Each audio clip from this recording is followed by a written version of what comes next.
రాజమహేంద్రవరం అనే ఊళ్ళో ప్రకాష్ వాళ్ళ అమ్మానాన్నలతో కలిసి నివసిస్తున్నాడు.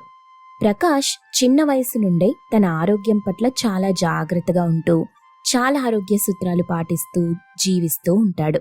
భోజనం కూడా చాలా మితంగా తింటూ ఆరోగ్యవంతమైన భోజనం చేస్తుండేవాడు.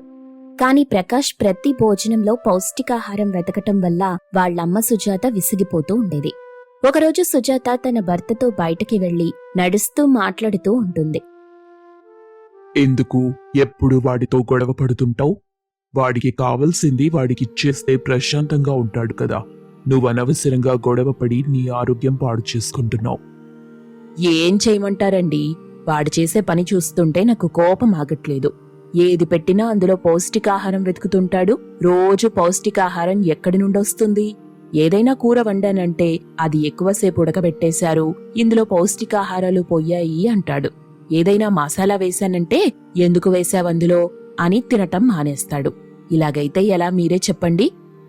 పోనీలేవే, వాడు ఆరోగ్యం పట్ల కొంచెం జాగ్రత్తగా ఉంటాడు. అది మంచిదేగా.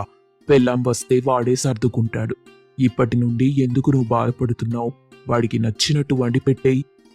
వీడు చేసే పనులను బట్టి బాధపడటం కాదండి, భయమేస్తుంది. రేపొద్దున పెళ్ళాం వస్తే దాన్ని బ్రతకనిస్తాడో బ్రతకనివ్వడోనని. అది ఏం తిన్నా ఆంక్షలు పెడతాడేమో, లేదా దాని వంటలకు 100 రకాల వంకలు పెడతాడేమో. పెళ్ళయ్యాక వీళ్ల మధ్య గొడవలకి మానిద్దరం తలపట్టుకోవాల్సి వస్తుందేమో. అలా ఏం జరగదు లేవే, నువ్వు అనవసరంగా కంగారు పడుతున్నావు. సరే, ఏం జరుగుతుందో చూద్దాం. ఎలాగూ 2-3 సంబంధాలు వచ్చాయి కదా. ఏది బాగుంటుందో, వాడికి ఏ అమ్మాయి నచ్చుతుందో చూసి మాట్లాడి ముహూర్తాలు పెట్టిద్దాం. సరేనండి, వాడికి ఏ అమ్మాయి నచ్చితే ఆ అమ్మాయితోనే పెళ్లి ఖాయం చేసుకుందాం. అలా చేయకపోతే కూడా వాడితో మనకి పెద్ద సమస్య వచ్చి పడుతుంది. ఏదైనా జరగరానిది జరిగిందనుకో, ఇటు తిరిగి అటు తిరిగి మనమే ఈ సంబంధం చేశామంటాడు. దానికన్నా వాడికి నచ్చిన పిల్లని చేయటమే మంచిది. అలాగైతే ఇంకా మంచిదేంటంటే, ఏదైనా అమ్మాయిని ప్రేమించి పెళ్లి చేసుకోవడం చాలా బెటర్ అనుకుంటా. సరేనండి, ఏదైనా మంచి రోజు చూడండి, అమ్మాయిని చూడ్డానికి వెళ్దాం అనుకుని ప్రకాష్ని తీసుకుని స్నేహ వాళ్ళింటికి వెళ్తారు. స్నేహాని చూసిన వెంటనే ప్రకాష్కి బాగా నచ్చింది. తను పెళ్లి చేసుకోవడానికి ఒప్పుకుంటాడు. వెంటనే ముహూర్తాలు పెట్టించి స్నేహ మరియు ప్రకాష్లకు వివాహం జరిపిస్తారు. స్నేహాని అత్తవారింటికి పంపిస్తూ వాళ్ళమ్మ మరియు నాన్న ఇలా అంటారు. బాబూ, మా పిల్ల కొంచెం అమాయకురాలు. జాగ్రత్తగా చూసుకోండి. తను ఆహారం కొంచెం ఎక్కువగా తింటుంది, ఏమీ అనుకోకండి. అవునండి, తనొక్కగానొక్క కూతురవటంతో అల్లారు ముద్దుగా పెంచాం. తనేమడిగినా కాదనలేదు, అందుకే కొంచెం ఎక్కువగా తింటూ ఉంటుంది. అదేంటండి మీరంతలా భయపడి చెప్తున్నారు? తను భోజనమేగా పెట్టమంది. ఏదో బంగ్లాలు, కార్లు అడిగినట్టు చెప్తున్నారు. ఆ మాత్రం భోజనం కూడా మేం పెట్టలేమా ఏంటి? ఎవరైనా కడుపులో ఎంత పడితే అంతేగా తింటారు. దానికన్నా మించి తినలేరు కదా. అయినా మీ అమ్మాయి చాలా సన్నగా ఉంది. తాను ఏమాత్రం తింటుందండి? నాకు తెలిసి కొంచెమే తింటుందనుకుంటా.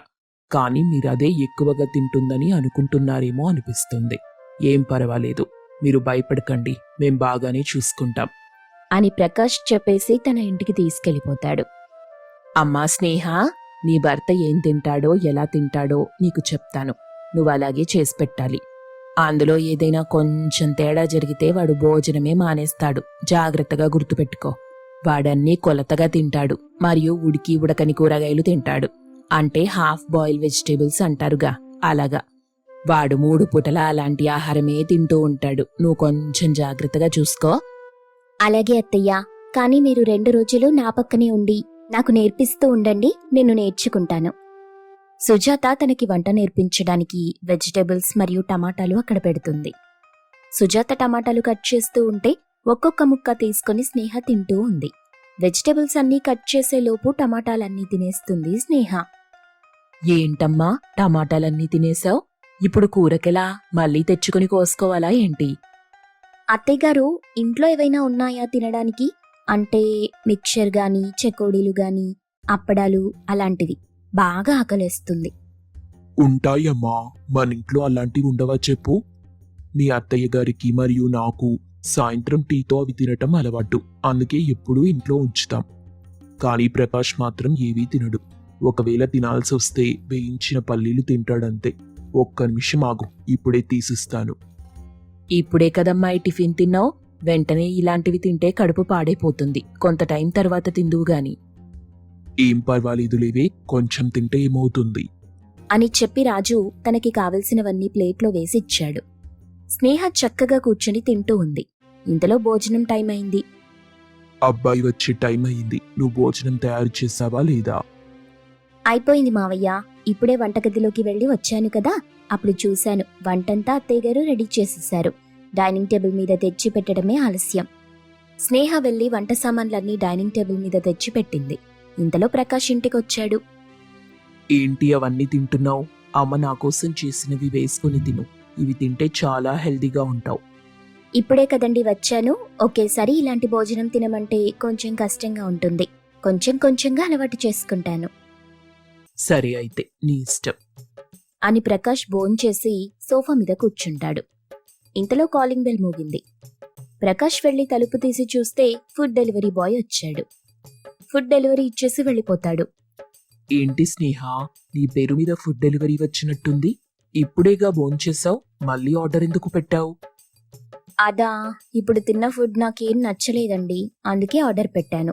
నాకసలే ఆకలి ఎక్కువ, తెలుసు కదా, మా నాన్నగారు చెప్పారుగా, ఆకలితో అస్సలుండలేను, అందుకే ఆర్డర్ పెట్టుకున్నాను. స్నేహ అది తింటూ ఉండగా మళ్ళీ కాలింగ్ బెల్ మోగింది. సుజాత వెళ్లి తలుపు తీసింది. ఇంకో డెలివరీ బాయ్ వచ్చి ఫుడ్ డెలివరీ ఇచ్చేసి వెళ్ళిపోతాడు. స్నేహ, నీకోసం మళ్ళీ ఫుడ్ డెలివరీ వచ్చింది, తీసుకో. ఇప్పుడేగా ఆర్డర్ పెట్టుకొని తింటున్నావు, మళ్ళీ ఇదెందుకు ఆర్డర్ పెట్టావు? అది కాదండి, ఈ రెస్టారెంట్లో ఫుడ్ అంత టేస్టీగా లేదు, అందుకే ఇంకోటి ఆర్డర్ పెట్టాను. ఇది తిన్నాక అది తింటాను. ఇలా ఒక్క పూటలో 6 నుండి 7 ఆర్డర్లు రావడంతో ప్రకాష్ షాక్ అయి స్నేహ వైపు చూస్తుంటాడు. సుజాత వెంటనే తన భర్త దగ్గరికి వెళ్లి చెప్పింది. ఏవండి, మీకొక విషయం తెలుసా? మన అబ్బాయి ఏరికోరొక అమ్మాయిని చేసుకున్నాడుగా, అదేనండి మన కోడలి పిల్ల. తను తిండి పిచ్చిది. ఈరోజు ఎన్ని ఆర్డర్లొచ్చాయో తెలుసా? బయట నుండి ఆర్డర్లు పెట్టుకుని తింటూనే ఉంది. ఒకటి తినడం పూర్తవకుండానే ఇంకో ఆర్డర్ వచ్చేస్తుంది ఇంటికి. తెలుసా, వీడికి జరగాల్సిందే జరిగిందిలేండి. వీడేమో భోజనం విషయం చాలా జాగ్రత్తగా ఉంటాడు. ఆ పిల్ల మాత్రం భోజనం విషయంలో అస్సలు జాగ్రత్తగా ఉండదు. 24 గంటలు తింటూనే ఉంటుంది. ఈరోజు పొద్దున నుండి సాయంత్రం వరకు ఎంత తిందో తెలీదు. 1/2 కేజీ టమాటాలు 1/2 నిమిషంలో లాగించేసింది. నువ్వసలు ఇలాంటి తల్లివి? నీ కొడుకు విషయంలో ఇలా జరుగుతుంటే ఆనందిస్తూ నాకు చెప్తున్నావు? తను మంచిది కాకపోతే మనం బాధపడాలి గాని తనకి కొంచెం తిండి పిచ్చి, అంతేగా. మంచిది కాదని అనలేదు కదా. మనల్ని ఎంత బాగా పలకరిస్తుందో, మనతో ఎంతో సరదాగా ఉంటుంది. ఇంకో విషయం ఏంటంటే తను తినేదంతా ఎక్కడికి వెళ్తుందో తెలీదు. చూడ్డానికి మాత్రం సన్నగా ఉంది. అసలు తనని చూస్తే ఎవ్వరూ అనుకోరు తను అంతలా తింటుందని. వాడి కోపంతో కోడల్ని ఎటువంటి ఇబ్బంది పెట్టకముందే మనం ఏదో ఒకటి ఆలోచించి వెంటనే వాడికి అర్థమయ్యేటట్టు కోడలికి ఆరోగ్యం పట్ల జాగ్రత్త వచ్చేటట్టుగా చెయ్యాలి. లేకపోతే వీడికి కోపం వచ్చి ఏం చేస్తాడో వీడికే తెలీదు. ఇంతలో ప్రకాష్ స్నేహ తినడం చూసి చాలా కోపడతాడు. ఇంతలా ఆన్లైన్లో ఆర్డర్ పెట్టుకుని ఎవరైనా తింటారా చెప్పు? ఈ రోజు వచ్చిన ఆర్డర్లన్నీ నేనొక సంవత్సరంలో కూడా పెట్టను. ఒక్క రోజులోనే అన్ని ఆర్డర్లు పెట్టావు. అసలు అలా బయట ఫుడ్ ఎవరైనా తింటారా? అయినా అంతలా బయట ఫుడ్ తింటే ఆరోగ్యం ఏమవుతుందో తెలుసా? ఈ రోజు నుండి నువ్వు బయట ఫుడ్ తినకూడదు. నేనేవైతే తెచ్చి పెడతానో అవే తినాలి. దానికన్నా మించి ఏమైనా తిన్నావనుకో నేను ఒప్పుకోను, అర్థమవుతుందా? రేయ్, ఒకసారి ఉన్న అలవాటుని ఎలా మానేయమంటావు? నీకు కొంచెమైనా అర్థమవుతుందా? నీకిప్పుడు సడన్ గా తను తినేవన్నీ తినమంటే ఎలా అనిపిస్తుంది చెప్పు? నీకు తినడానికి ఎంత కష్టమవుతుంది? తనకి కూడా మానేయడం అంతే కష్టం. నెమ్మది నెమ్మదిగా చూసి నేను మాన్పిస్తాన్లే. నువ్వు ముందు ఇక్కడి నుండి వెళ్ళు, పనికి ఆలస్యమవుతుంది. వెంటనే ప్రకాష్ వెళ్ళిపోతాడు. అమ్మాయి, వాడి మాటలేం పట్టించుకోకు. వాడు అలాగే అంటాడు. వాడు లేనప్పుడు నీకేమైనా కావాలంటే ఆర్డర్ పెట్టుకొని తిను. ఎక్కువగా ఆర్డర్లు పెట్టుకోకు, ఆరోగ్యం దెబ్బతింటుంది. నీకేం కావాలన్నా నాతో చెప్పు, చక్కగా వండి పెడతాను. సుజాత అలా అనగానే మన తిండిపోతు స్నేహ చాలా సంతోషిస్తుంది. భర్త లేనప్పుడు ఆన్లైన్లో ఆర్డర్లు పెట్టుకుని, భర్త ఉన్నప్పుడు తను చెప్పిన అన్నీ తింటూ సరదాగా సంతోషంగా ఉండటం మొదలెడుతుంది. సీతారత్నం అని ఒక ఆమె ఉంటుంది. ఆమె వయసు చాలా పెద్దదైపోవడంతో తన కొడుకైన సురేష్ని పెళ్లి చేసుకోమని చెప్తుంది. సీతారత్నం కొంచెం అమాయకురాలుగా ఉంటుంది. ఇంత చిన్న విషయాన్నైనా తను పెద్దదిగా గాబరా పడుతూ ఉంటుంది. సీతారత్నం ఒకరోజు ఆలోచిస్తూ తన ఇంటి ముందు కూర్చుంటుంది. ఆమె ఇంటి పక్కన ఉన్న సరోజినమ్మ సీతారత్నాన్ని చూసి తన దగ్గరికొచ్చింది. ఏంటి సీతారత్నం, ఇంటి ముందు కూర్చొని అలా దిగులుగా ఉన్నావు? ఏం జరిగింది? అయినా నీకు వయసైపోయి ఆరోగ్యం బాగోలేక ఒంటరిగా ఉన్నావు. నీకంటూ ఇంటి దగ్గర చూసుకునే ఒక ఆడదిక్కుండాలి. కాబట్టి మీ అబ్బాయికి తొందరగా పెళ్లి చేసేస్తే నీ బరువు బాధ్యత సగం తీరిపోతుంది. వాణ్ణి కన్నందుకు నీ రుణం తీరిపోతుంది. నేను అలాగే అనుకుంటున్నాను సరోజినమ్మా. నా దిగులంతా వాడి మీదే. ఎందుకంటే నేను చెప్పిన మాట వినకుండా ఎప్పుడూ ఉద్యోగం అంటూ ఆ పట్నంలోనే ఉంటున్నాడు. ఈసారి ఈ పండక్కి ఇంటికొస్తాడు. ఖచ్చితంగా పెళ్లి కొప్పిస్తాను. పైగా నువ్వు చెప్పినట్టుగా నా ఆరోగ్యం కూడా సరిగా ఉండట్లేదు. ఎప్పుడు పోతానో తెలీదు. అలా అంటూ సరోజినమ్మ సీతారత్నం ఇద్దరూ కలిసి కాసేపు మాట్లాడుకుంటారు. ఇలా కొద్ది రోజులు గడుస్తున్నాయి. పండగ వస్తుంది. సెలవులకి సురేష్ పట్నం నుండి ఇంటికొస్తాడు. సురేష్ని చూడగానే సీతారత్నం కళ్లలో నీళ్లు తిరిగాయి. ఎందుకమ్మా అంతలా బాధపడుతున్నావు? సెలవులకి ఇంటికొచ్చేసాను కదా, నీకు తోడుగా ఉంటాను. నిన్ను జాగ్రత్తగా చూసుకుంటూ నీతోనే ఈ పండగ సెలవుల్ని గడుపుతాను. నాన్న, కాళ్ళు చేతులు కడుక్కొని ఇంట్లోకి రారా, నీతో చాలా పనుంది. సురేష్ కాళ్ళు చేతులు కడుక్కొని ఇంట్లోకి వెళ్తాడు. సీతారత్నం తనకిష్టమైన గుత్తి వంకాయ కూర వండి ఆ కూరతో భోజనాన్ని పెడుతుంది. సురేష్ భోంచేసి, ఏంటమ్మా, నాతో ఏదో పెద్ద పనుందన్నావు? ఏంటి, తొందరగా చెప్పు. నాన్న సురేషు, నేను పెద్దదాన్నైపోతున్నాను. నా ఆరోగ్యం కూడా సరిగ్గా ఉండట్లేదు. ఎప్పుడు పోతానో నాకే తెలీదు. నాకొక కోరికుంది. ఆ కోరిక నువ్వు కాదనకుండా తీర్చాలి. కాబట్టి నువ్వు ముందు నాకు మాట ఇవ్వాలి. నీ మాట నేనెప్పుడూ జవదాటలేదమ్మా. నీకు మాటిస్తున్నాను, అదేంటో చెప్పు. నాకు తోడుగా నా ఆరోగ్యం బాగోలేనప్పుడు నాకు సేవ చేయడానికి కూతురులాంటి కోడలు కావాలి. కాబట్టి నువ్వు పెళ్లి చేసుకోవాలి. మాటిచ్చావు కాబట్టి మాట తప్పకు. సరేనమ్మా, తప్పకుండా చేసుకుంటాను. కానీ నేనిష్టంగా సంపాదించిన ఉద్యోగాన్ని వదులుకోలేను. అలానే నీ దగ్గర నేనుండలేను. కాబట్టి నా భార్యని నీ దగ్గరే వదిలి వెళ్ళిపోతాను. అలాగే నాన్న అని నవ్వుతూ అంది సీతారత్నం. ఇలా ఒక వారం రోజులు గడిచిపోయాయి. వరసకి తన తమ్ముడి కూతురు కల్పనని సురేష్కిచ్చి పెళ్లి చేసింది. కల్పన చాలా తెలివైన అమ్మాయి. ఇలా కొన్ని రోజులు గడుస్తున్నాయి. సెలవులు పూర్తయిపోయాయి. కల్పనతో సురేష్, కల్పన, నీతో ఒక విషయం చెప్పాలి. నువ్వు ఒప్పుకుంటావని నేను మనస్ఫూర్తిగా నమ్ముతున్నాను. పెళ్లైన కొద్ది రోజులకే నువ్వు నన్ను బాగా అర్థం చేసుకున్నావు. నువ్వు బాధపడకు. అదేంటంటే నేనిక్కడుండటం కుదరదు. నిన్ను నాతో పాటు తీసుకెళ్లలేను. ఎందుకంటే మా అమ్మ ఆరోగ్యం అస్సలు బాగోలేదు. మా అమ్మని చూసుకోవడానికి నువ్వు ఖచ్చితంగా ఈ పరిస్థితుల్లో ఇక్కడుండి తీరాలి. ఇంత చిన్న విషయం కోసం అంతలా చెప్పాల్సిన అవసరమేముందండి? నేను మీ పరిస్థితి అర్థం చేసుకున్నాను. మీరు చక్కగా క్షేమంగా పట్నంలో ఉద్యోగం చెయ్యండి. మా గురించి మీరు భయపడకండి. నేను మీ అమ్మగారిని ఏ ఇబ్బంది రాకుండా చక్కగా చూసుకుంటాను అని వాళ్ళిద్దరూ చక్కగా మాట్లాడుకుంటారు. సాయంత్రం అవుతుంది. సురేష్ వాళ్ళమ్మకి కల్పనకి కొన్ని జాగ్రత్తలు చెప్పి ఉద్యోగం కోసం పట్నం వెళ్ళిపోతాడు. కల్పన సీతారత్నం గారికి సేవలు చేస్తూ ఉంది. ఇలా రోజులు గడుస్తున్నాయి. సీతారత్నం ఆరోగ్యం బాగా దెబ్బతింది.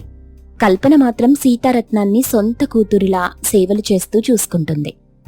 అమ్మాయి కల్పన, వయసులో చిన్నదానివైనా నీకు 2 చేతులు ఎత్తి దండం పెట్టాలి. నాకింతలా సేవ చేసే కోడలు దొరకటం నా అదృష్టం.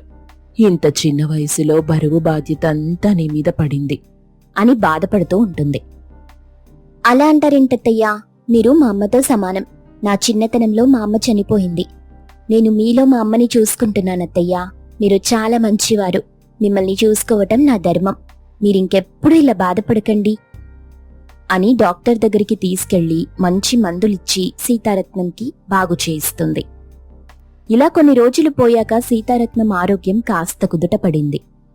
అత్తకోడళ్ళిద్దరూ చాలా సంతోషంగా జీవితాన్ని గడుపుతున్నారు. ఆ రోజు కల్పన చిన్ననాటి స్నేహితురాలైన సుజాత పెళ్లి. అత్తయ్యగారు, నా చిన్ననాటి స్నేహితురాలైన సుజాత పెళ్లి.